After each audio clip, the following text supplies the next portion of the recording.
Welcome to From Shanghai to the World with your hosts Michel and Janine.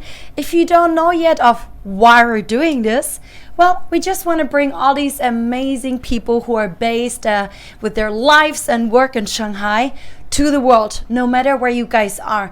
But most important is we really want to show their private, vulnerable sides. We want to hear their stories, no matter for what company they work, if they from which country they come, what their origin is. We just want to see the true self. And maybe these people can also let us in their homes, and why not also their workplaces. Now, who are you?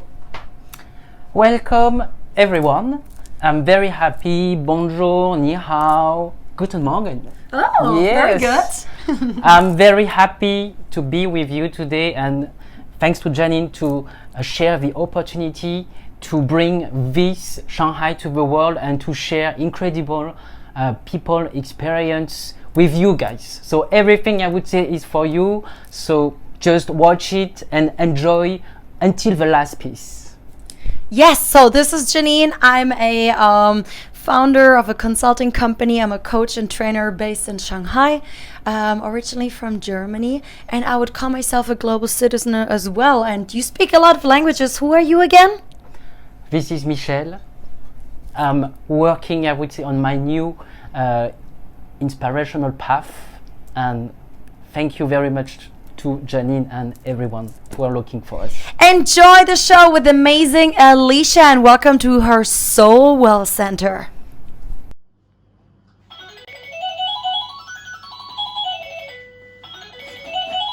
Hello, welcome to SoulWell. Thank you for having us. Hey, nice to have you. Come on in and get your coats off. Thank you. So lucky me. I know you a little bit longer now. Hey, look, we're even like wearing a partner look. Exactly. So I think if I had to describe of who Alysia is, I would definitely use the word diversity. That's why I think you're so special. I have so much respect for this. It's crazy. So I feel like, tell me a little bit more about the environments that you created. And I know your home, I know this place, your workplace here, like, how does it reflect of who you are as a person? I think most of the spaces that I use, because I'm a creative person and I'm expressive that way, I have lots of personal touches, which I'll show you throughout the tour of this place and as you're asking me questions. I think what's really important is that I look at what the use is of each room and the user experience of what it is, and then I figure out how am I connecting with that and what part of myself do I want to express with that. So for example, in this space that we're in now, all of this furniture is made out of paper, and it's reusable, right? It's lightweight, it's flexible, it can be moved, so you've got sustainability.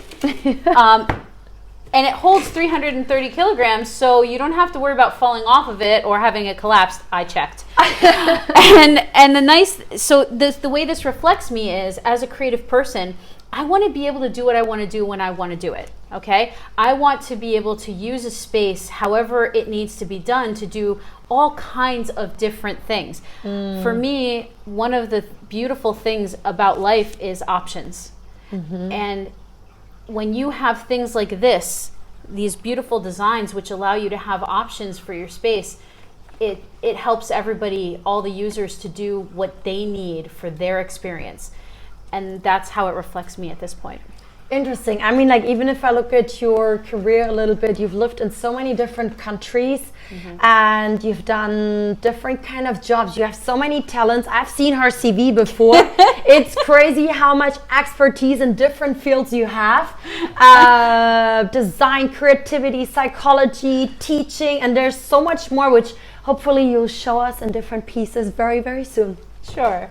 Yeah, I don't sleep much, but I sleep more now than I used to. But whenever I couldn't sleep, I just decided to use my time to learn things. Well, that's a good thing, because thank goodness we have some good friends who are trying to train us to sleep more. Yes. I used to sleep little too, right? Yeah. So except for, I would get up super, super early and you would still be up working super late. You work on so many projects like Yes. me. You get so much stuff done. It's crazy. Yeah.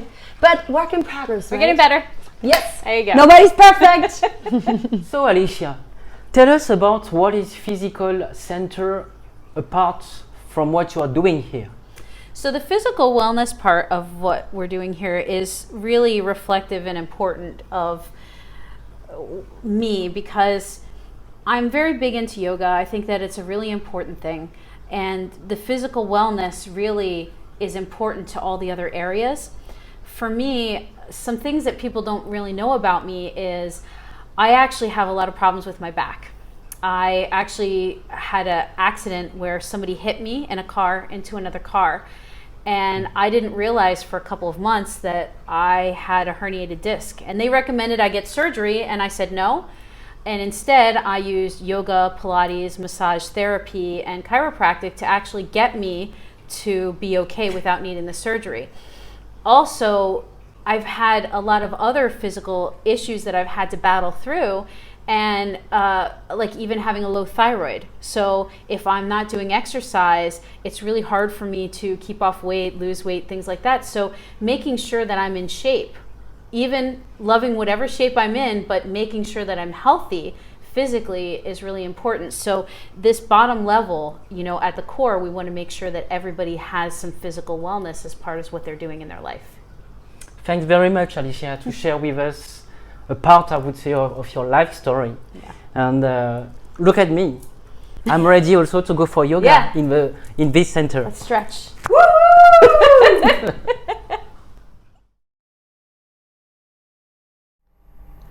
So actually, you know, when I was a child, I used to like sitting on the floor.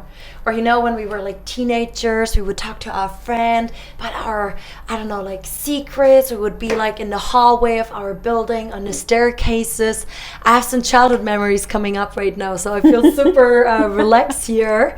So Alysia, you said you called this here the Transformational Stair well. Yes. Like, why? How did you come up with this? Is it because of the quotes? And you know how much I love quotes with Yes. my Monday morning motivation community, Actually, right? there's going to be more quotes that are going to go up on the wall. The Okay. whole reason for this was we knew that as we knew that as people were going up the stairs, they're going from the bottom, right? Because this whole place is designed according to the different energy centers: red, orange, yellow, green. So you're in the yellow area here.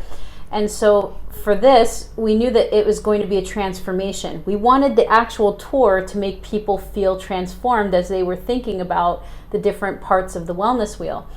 And the other thing is, I hate stairs. I'm like Kung Fu Panda. Stairs are my enemy. So I was like, if I've got to be going up these stairs every day, I want to have some stuff to motivate me as I'm going up the stairs. And butterflies are a symbol of transformation, so we added those in. Oh yeah, with the cocoon. Yes. They're the best example. Wow. Exactly. That's so cute. Can I just stay here? Just come pick me up later on, guys. Okay, I'll be right here. Hi guys, so welcome back in this wellness center with our dear Alysia. So can you tell us more about why this consultant room is green color for you? Yes, because the energy center that's green is your heart. And your heart is all about heart-to-heart conversations, one-on-ones. So we have a lot of coaching and little private conversations and little small meetings that are happening in this room. Wow, so this room, it's true that you can feel and sense a lot of different things. Yes. And interesting because you're just mentioning heart to heart. Yes. So what does heart to heart conversation means to you? For me, a heart-to-heart conversation is when two people are connecting on a very deep level. It can be emotional, but it can even be deeper than that. I have always had a lot of heart-to-heart conversations with people. Some people call them deep conversations. Just recently, I had a conversation with somebody who was looking at some cards, and we were talking about family issues and things that had created patterns of behavior. And she was sharing some of her childhood, and then I was sharing some of the things that I had been through that I related to.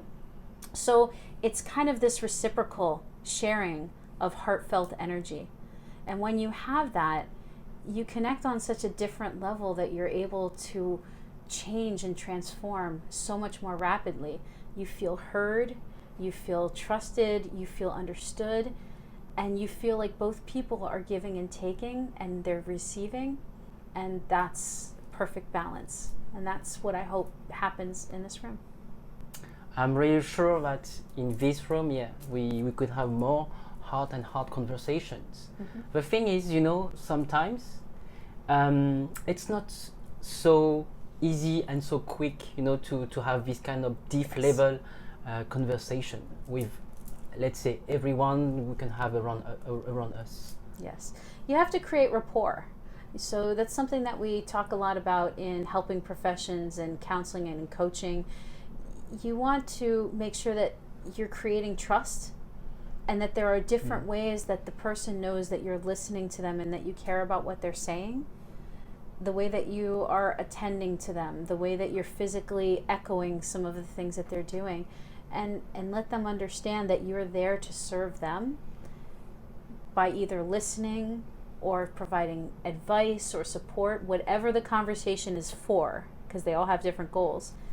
I think that rapport is one of the most important things that you can have with anybody that you're working with or talking to or have any kind of relationship with. Even students, you have to have rapport with them. Thank you very much, Alysia. So this space is called Soul Collaborative, and this was my vision of a co-working space, but with a very creative edge, making you feel like you're more at a beach so that you don't have to feel like you're stressed at work. Oh, wow. I actually feel like I'm on vacation now, which I normally should do more often of us, right? Definitely. Work. Blue used to be one of my favorite colors, to be honest. And so, I actually started as a career coach when I decided to open my own company here in China after having left HP after 7 years. Goodbye, IT. So, because I also know your CV, which is actually has a beautiful layout, we can learn a lot from your CV. I have been wondering, you were self-employed, you were employed, you worked in all these different countries, as mentioned earlier. Tell me about the career changes. What motivated you to maybe be self-employed again, or do all these career changes? Because I think we all go through different life stages where we actually feel lost. And we're reconsidering, should I change the company I'm working for? Should I change the city, the country, like we did, USA, Germany, right? So is there some advice you could give, or what was your motivation, your driver for the career changes? Each career change had a very different reason. The first thing everybody should know is that I decided I wanted to be an art teacher when I was in 9th grade. Wow. And I took tests in 10th and 11th grade for what career I should be in, and art teacher was at the top. So I made the decision early on. And then I became fairly well known for that, and I did really well, and I had to move a couple of times for marriage reasons and layoffs. In the US? In the US. In the US. And then I won a national award for art teaching. And yeah, it was very cool. It was very cool. I was very, I felt really lucky to win that. And they put a sign outside of the school, and it said, "Congratulations to Miss Asp on her national award." And I came back from that conference where I got the award, and I was called into the principal's office where she told me that my art department was going to be cut. And that one of my friends who was pregnant, that her position was going to be cut, even though we were considered one of the best departments. And I literally was looking over her shoulder out her window at the sign about the award as she was telling me this. And it was at that moment that something snapped. And it was a time when a lot of art was being cut in the US for art education because of the No Child Left Behind Act.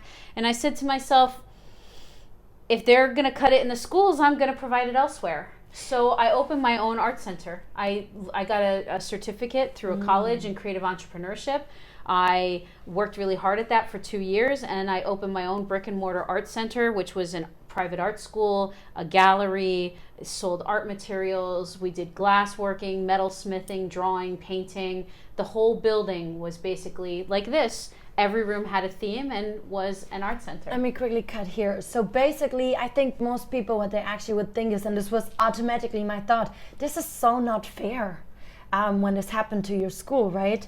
But then, like, because you and I were both coaches Yes. nowadays, but Yes. As coaches, we also learn, or also, the way how we look at life. There's always somehow like a reason, right? Yes. So you took this, it looks like you took this challenge in your life to reflect and to look in a completely different path, because what you did afterwards with your own company was like a different path. So what happened after this? So then after that, I to be honest, I'll tell you a very personal thing. What I did was I looked to the universe and I said, if I have to work a full-time job, the only job that I will take is at this school right next to my art center, knowing that they didn't have any job openings that were supposed to be happening. Okay, let me guess. And you got this. I got an email asking me for an interview, and I was like, what is happening? They contacted you They first, you contacted didn't me. reply. No, I wasn't looking for a job. I thought I was going full-time into my business. And I said, okay. So I went to the interview, because at that point, I already had made an ultimatum saying this is the only job I'm going to take. If that job's offered to me, clearly the universe has spoken. So I went into the interview, did the interview, got home. 1 hour later, I was offered the position. So I had to take it. And interestingly enough, right, I got that position. It was like in July. I was set to open my center in August, which I did. And then 2 months later, the financial crisis happened in the USA. Oh. So it actually worked out. But then I worked 2 full-time jobs for 6 years. I had my center, I had the whole building, I was responsible for the whole thing, and it was only me. No partners, no anything. I was doing that. Did you still have a private life? A little bit, yeah, I did. I had tons of energy, didn't sleep, so that was helpful. And then I didn't have a commute because the school was right next to me. But then there was a lot of privacy issues and things, and I was newly divorced, and I looked at my accounts, and between the insurances and everything that were happening in the USA, I was ending up with like $200. Even though the business was paying for the mortgage and the bills, it still, all of the stuff was just too much. And I said, what am I doing? And I had this epiphany moment where I actually had this set of DVDs that were my favorites, because I have hundreds of movies. I love movies. That's true. And I really do. I've seen it. No TV really, but movies. But then I had this 30 favorite ones. And I went into the room to pick one of them. And I realized that every single one of them was a story about somebody who went to another country and changed their life. And I literally said out loud, oh, Alysia, why did you not realize this? And I had a friend who was teaching in another country, in Dakar, in Senegal. Wow. And I sent her a message and I said, how do I do this? And she wrote back, here's how you do it. 2 months later, I had a job in Seoul, Korea, ready for me. So for the next 6 months, That was fast. I sold everything. 6 months, I sold my house, my car, my business, the equipment, everything. And I got down to 5 suitcases and I went to Korea. And then in Korea, I still stayed in the same career, but that school, even though it had been very good for 5 years, went bankrupt within the first 2 months. Oh gosh, again. So I became the vice principal, which was weird. I didn't really, but I had to. And basically had to help keep the school open so that the kids could graduate. I had kids who were accepted to good colleges, and even though I didn't make the money I was supposed to, and there's still money owed to me, I said it's about the kids, and I wanted to make sure that they graduated. So I finished that, and meanwhile, I got the job here in Shanghai. I had offers around the world, and I liked the one in Shanghai, and then I came here. And then once I was here, I realized that every school I'd been in was cutting arts. They cut the arts again at that school. And I said to myself, okay, something has to change here. And that's when I decided to start looking at more entrepreneurship again. I had already been coaching on the side, and I said, I'm going to start to do something different. And then the pandemic hit. So every time you were forced to broaden your mind, Always. to look outside of the box, as we Yes. say, to come up with new alternatives. Yeah. And actually what I really like about you is also seeing that I always said, and this is what the US was for me back in the days, I was 16 the years before. I had this wish, I want to go abroad as an exchange student, but it was so expensive. Yeah. And literally, like for you, I had this wish, and I always described it like there is the star coming down, it opens a new path, you haven't seen it yet, Yep. you didn't know how it's going to happen, but because I stayed positive, we worked towards it, right? Then at the end it worked out. So since then I believe, and I feel like you're the best example too, that impossible things can become possible. Yes. And if you have creativity and you're confident and you have that trust, even in yourself, you know you're going to get around everything. You're going to make it through anything, and you just have to pivot and figure that out. And that's why now I'm doing creative coaching, because now art education is even getting hit a lot of places, even in this country. Sure. And so now I was like, okay, well then I'll open my own business. And I had my friend who said, I'll help you with it. So I got a business partner, and she said, let's open the wellness center that you had in your mind. And so I went through, and now I own 2 businesses in China. Never thought that I would be able to say that. That's weird. Crazy as It's a foreigner. weird. Yeah, so a joint venture, and then my own consulting business. And it's funny because I've chosen creativity to help to coach people because of this exact reason.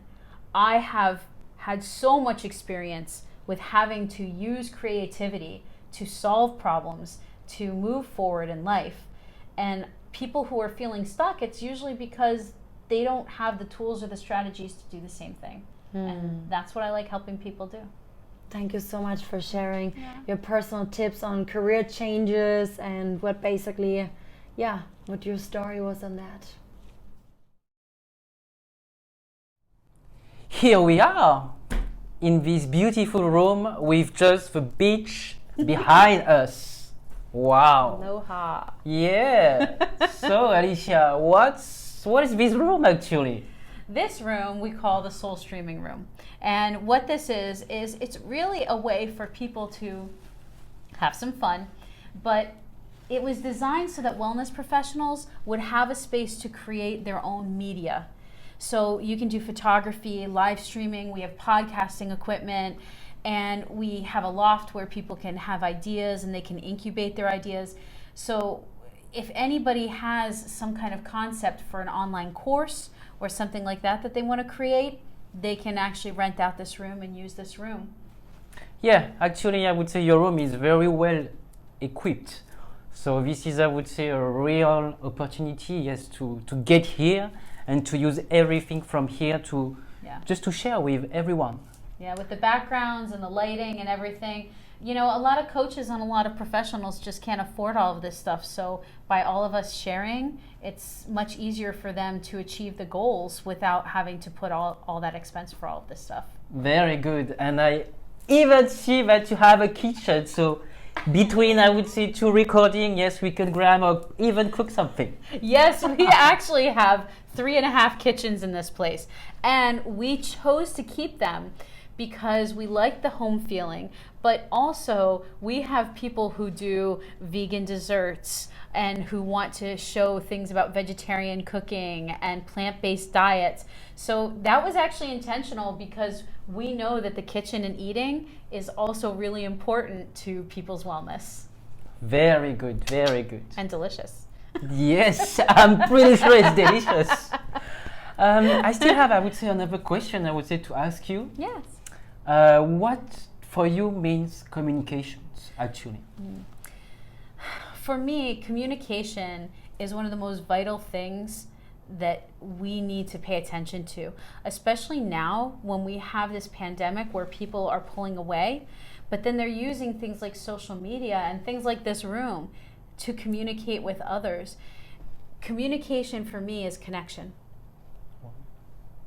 It's expression for connection. And having these type of things where I can create courses or material in service to others allows me to connect with them in a different way. Even now, we're connecting in the way we're communicating. Yes. And hopefully our communication, even having this video, is a form of communication where the people who are watching this will hopefully feel some type of connection to either the message or the space, or they can see a reflection of themselves that they want to bring out. So that's why I speak a lot about communication, and I work with my clients on it a lot. And we created this room to be another expressive medium for people to communicate with. Amazing. So, you know, guys, you can have communication, we can have some cooking here, and we can also share together. So let's come to this wellness center. It's about community. I feel so light now. Which also is actually the name of the room, right? That's pretty funny. It's so pretty. I have to say this. This was the place where I got a massage before, right? Yes. Okay, right. Now let me ask you, what exactly is like the energy that you would like to share with us or the world? I think what I want to share most energetically is peace, you know, and I think the more that we have wellness and we feel complete, the more grounded, the more centered we are, and that peaceful energy radiates out to others, and that inspires them to do the same thing, and it's a ripple effect that goes throughout the whole world, and that's what we're hoping. So this center will hopefully be one of many that will start happening in other places that can spread that kind of message of there are ways for you to feel healthy, there are ways for you to feel whole, there are ways for you to feel peaceful, and then take that and share that with others. It's all about service. Actually, your eyes look so green now. I love it, thanks. Now, let me ask you, what's the name of this room where I feel so comfortable right now? This is the Soul Creative Room, and this is pretty much where I spend most of my time. It's not exactly my office, but it's the closest thing I have to an office. I spend a lot of time here, so all about creativity. Well, yes, it is your office, but I feel like we always hang out here, or we Everybody always does. start here when I come to visit you, or I want to Yes. work here, right? Yeah, you know, because this is a creative wellness center, this room actually, even though it's at the top, kind of becomes one of the main hubs, because creativity is what's linking everything together, and this room, that's the theme. So we have all the art materials and everything here, and people can come, and it's a room where you can eat and drink, and you can also, you know, have your art materials and brainstorm. So yeah, that's why it is a hub. And why is it purple? Because everything in here looks colorful, but especially purple somehow. Well, purple is the color for this energy center, which is very creative, and it's also that you're able to see beyond the physical, right? And so as we're at the top now and we've gone through all the colors, that's one of the reasons. So this is the Soul Colorful Room. It's more of like a meditation nook, and it's got all of the colors because it's at the top, and we've gone through all the colors throughout the whole area. I like, actually, I would say, this sense of this room here. So could you tell us more about what does it mean? What is your favorite color for you? Well, the favorite color is purple, and then I love red, which I'm wearing. Yeah. But for me, having all the different colors is really important, because the way that the psychology of them, the way that you use them, is something I use a lot in my work and that I've used with clients. So I think that all of the colors are beautiful, but if I have to pick, I'm going to pick purple every time. And for me, it's a color that's not masculine or feminine. It has a regalness to it, and it's a color of the two ends of the spectrum. The red and the blue come together to make purple. That's why it's my favorite. Thank you. And we also like, I would say, all of the color because it's rainbow. Who doesn't like rainbow, actually? Yeah, beautiful.